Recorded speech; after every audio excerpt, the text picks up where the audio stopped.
Malgré les frères, bon, on a du nouveau sur la blessure. Hier, je vous ai dit, c'est pas des crampes.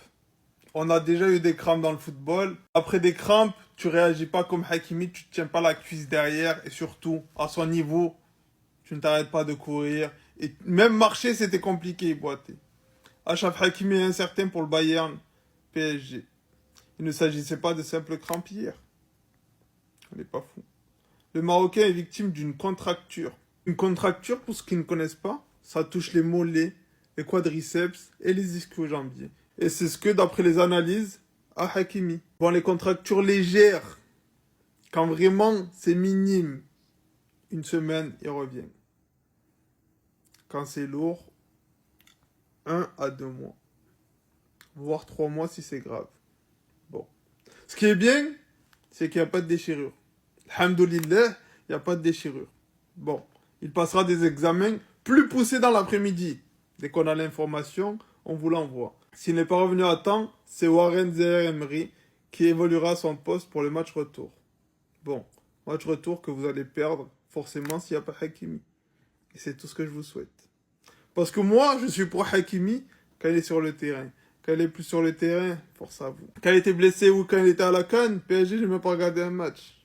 On sait que vous êtes nuls sans Hakimi. Et tellement que Hakimi est important dans ce club, Luis Enrique, Marquinhos, les personnes les plus importantes de ce club, capitaine et entraîneur, ont dit, vous inquiétez pas, c'est des crampes. Même eux, ils se sont dit, impossible d'aller au match retour sans Hakimi. Impossible. Impossible. Bon, tellement Hakimi, il est surutilisé, c'est Nuno Mendes qui est sorti et Hakimi qui est resté sur le terrain jusqu'à la fin du match. Parce que Luis Enrique, il sait qu'à la dernière minute, Hakimi il sera toujours là pour envoyer une déboulée et pour ramener un autre but. Trompé Luis Enrique. Du coup, match retour sans Hakimi. Force à vous. En tout cas, il sera de retour pour la Coupe du Monde, pour sûr. Alhamdulillah. Salam alaikum. Dimal Maghreb. Le cœur serré, les yeux qui pleurent, Achraf Hakimi au sol qui se touche l'arrière de la jambe, on a tous paniqué. Après le match, on a tous attendu des nouvelles. Le capitaine Marquinhos a parlé sur la blessure d'Achraf Hakimi, notre latéral marocain. Il a dit que sur le terrain, Achraf Hakimi disait que c'était des crampes à l'ischio et au mollet, rien de plus. Il attendait de voir d'autres examens pour voir si c'était bien ça. Marquinhos a dit on verra. Luis Enrique l'a dit aussi que pour Achraf Hakimi et Nuno Mendes, c'était des crampes, rien de plus grave. J'espère qu'on nous cache rien et que c'est vraiment des crampes parce que autant Nuno Mendes, on l'a bien vu que c'était des crampes, autant Achraf Hakimi, il se tenait vraiment l'arrière de la jambe et c'était un peu flippant.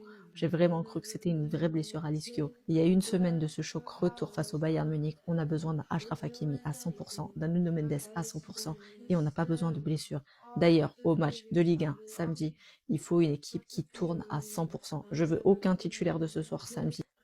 En vue de l'intensité qui a été mise sur ce match et de l'intensité qui devra être mise dans le match retour, aucun titulaire ne doit jouer samedi. Ils doivent tous se reposer et on espère pour Achraf Hakimi et pour Nuno Mendes que c'était seulement des crampes et qu'on n'apprenne pas par la suite qu'il y avait une blessure plus grave. On espère tous. Achraf, tu joues à quoi, frère? T'as une Coupe du Monde dans 3 semaines. Et tu nous fais encore le sang Goku à vouloir rester sur le terrain, à vouloir jouer alors que t'es blessé. Le mec, il se tient à l'arrière de la cuisse, tu vois qu'il est blessé. On est là, on est en train de s'inquiéter, on se dit, ah, j'espère que ça va être juste pour la Coupe du Monde, j'espère que ça va être bon pour la Coupe du Monde, qu'il sera 100% pour la Coupe du Monde. Juste derrière, tu vois, il retourne sur le terrain, il continue à jouer. Il continue à aller presser, le mec, il boite. C'est du jamais vu, les gars. Le mec, il est en train de boiter.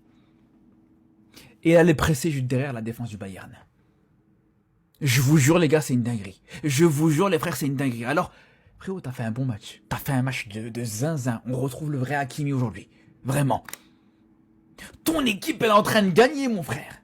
T'as encore un match retour dans une semaine.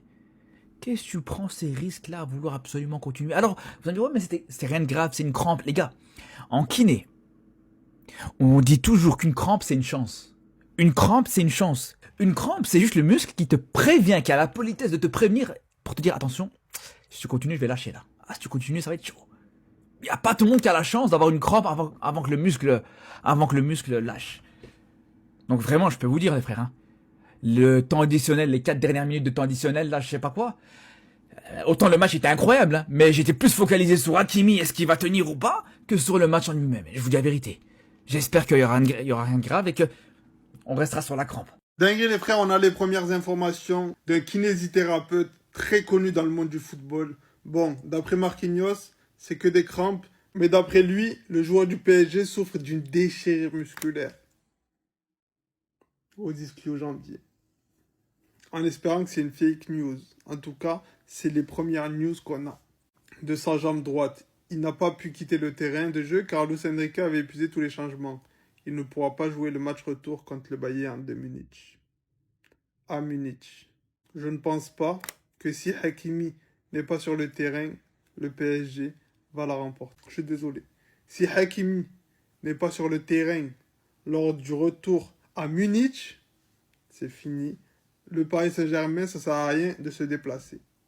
Voilà, comme ça c'est clair, net et précis. Parce que tout ce que Hakimi a fait sur ce match, aucun joueur du Paris Saint-Germain ne pourra le faire. En espérant que c'est une fake news, parce qu'une déchirure musculaire, ça met du temps. Ça met du temps. Et pour la Coupe du Monde, ça peut être compliqué. On attend demain pour avoir plus d'informations. Dès qu'on en a, je vous envoie ça. Mais c'est pas une bonne nouvelle. Salam alaikum, Dimal Marib. On a tous paniqué en voyant Hakimi se tenir l'arrière de la cuisse hier soir, mais selon Marquinhos, sur le terrain, il a dit que c'était des crampes à l'ischio ou au mollet. En tout cas, c'est ce que Hakimi lui a dit.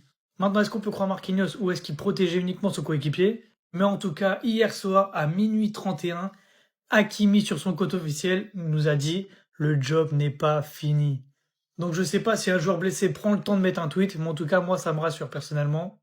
Il va falloir parler du cas Hakimi. Au bout d'un moment, faut qu'on se rende à l'évidence. Joueur africain ayant délivré le plus de passes décisives dans l'histoire de la Ligue des Champions. Il y a Samuel Eto'o avec 20 passes décisives, Mohamed Salah avec 19 passes décisives, Achraf Hakimi avec 18 passes décisives. Dites-vous qu'il y en a un, il est latéral. Il a encore 10 ans devant lui, et il s'appelle Achraf Hakimi, et il est en train de détrôner tous les records. Hakimi est un trophée d'être l'Africain le plus titré de l'histoire. À son jeune âge, Allahumma barik. Aujourd'hui, il est en train de passer un cap, encore 3 passes décisives, et il devient l'Africain qui a délivré le plus de passes décisives dans l'histoire de la Ligue des Champions. Est-ce qu'on se rend compte? La meilleure compétition en club, c'est la Ligue des Champions.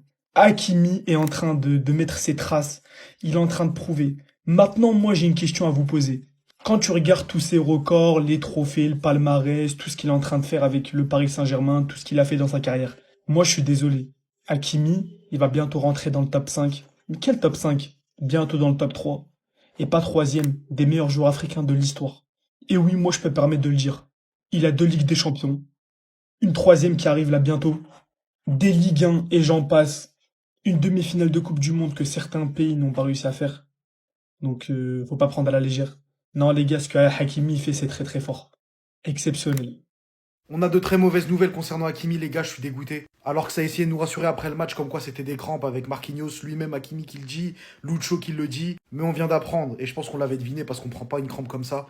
C'est pas une crampe, c'est une contracture. Alors faudra attendre la fin d'après-midi pour avoir plus d'infos, mais ça sent pas du tout bon pour le match retour. J'aimerais s'il vous plaît parler de 2 joueurs. Désiré Doué, dans ce match-là, t'as été exceptionnel. Simple, efficace, très intelligent sur le terrain. T'as permis de faire une passe décisive exceptionnelle pour Ousmane Dembélé. Franchement, t'as répondu présent. T'as été auteur de 2 passes décisives. Tu méritais même ton but et t'étais à ça de le mettre. Pendant un moment, tu manquais un peu de tranchant, tu manquais un peu de profondeur. Mais au final, quand t'as eu une certaine liberté dans ton positionnement, franchement, t'as été surprenant dans ton match. Il y a également toi, Hakimi. T'as fait un travail fou. Même si défensivement, je trouve qu'il fallait faire plus. Offensivement, tes placements dans les demi-espaces, encore une fois, hein, au milieu de terrain, tu fais énormément de bien. Mais ton intelligence dans les derniers choix. Ton intelligence dans les derniers choix qui arrive à faire qu'on marque le 5e but, c'est incroyable. Ta rapidité, ton endurance, ton volume de jeu qui est incroyable. Franchement, ta capacité physique sur le terrain, elle est surprenante. Hakimi a pondu un match XXL face au FC Bayern. Et j'espère qu'il sera là au match retour. Il y a des Parisiens, on dirait, ils connaissent pas le foot. Il y en a qui en veulent à Marquinhos pour l'action de Luis Diaz hier. Mais est-ce qu'on peut défendre sur quelqu'un qui ne sait même pas ce qu'il va faire? L'enchaînement qu'il a produit hier, même à l'entraînement, il ne l'a jamais bossé. Hein. Ce genre d'enchaînement, c'est instinctif. C'est quelque chose auquel tu t'attends même pas. Que ce soit l'attaquant ou même le défenseur. Parce que si on regarde bien sur l'action, carrément Marquinhos, il défend bien. Il reste devant son opposant. C'est Luis Diaz, il fait son contrôle. Lorsqu'il fait son contrôle, il veut que la balle elle reste sur place. Mais il s'attend même pas à ce qu'elle reste aussi longtemps en l'air. Même si pour nous, c'était pas longtemps, Pour lui, c'était assez longtemps dans la vitesse de son cerveau et l'action qu'il a réalisée par la suite. Ce contrôle, avec le ballon qui reste un petit peu en l'air, lui permet de réfléchir en une fraction de seconde à ce qu'il va faire. Sauf que au moment où il a réfléchi à ce qu'il va faire, il change directement, à l'instant T. Au début, il voulait partir sur un contrôle, ensuite partir sur un enchaînement où il frappe pied gauche, mais il s'est rendu compte encore en une fraction de seconde que Marquinhos est toujours là. Donc à ce moment-là, il se dit, vaut mieux que j'en joue, et il repart sur son pied droit et il enroule. Et même comme ça, Marquinhos, il est resté devant. Donc les gars, n'en voulez pas à Marquinhos. C'était n'importe quoi. Est-ce qu'on peut défendre sur un fou comme ça, les gars? Parce que ça, c'est le fou du bus en mode qui parle un tas dans le bus. Et parce que t'as peur de ce qu'il va te faire, tu fais semblant de l'écouter. Hein. Je vous assure que Luis Diaz, il décrit son action lui-même.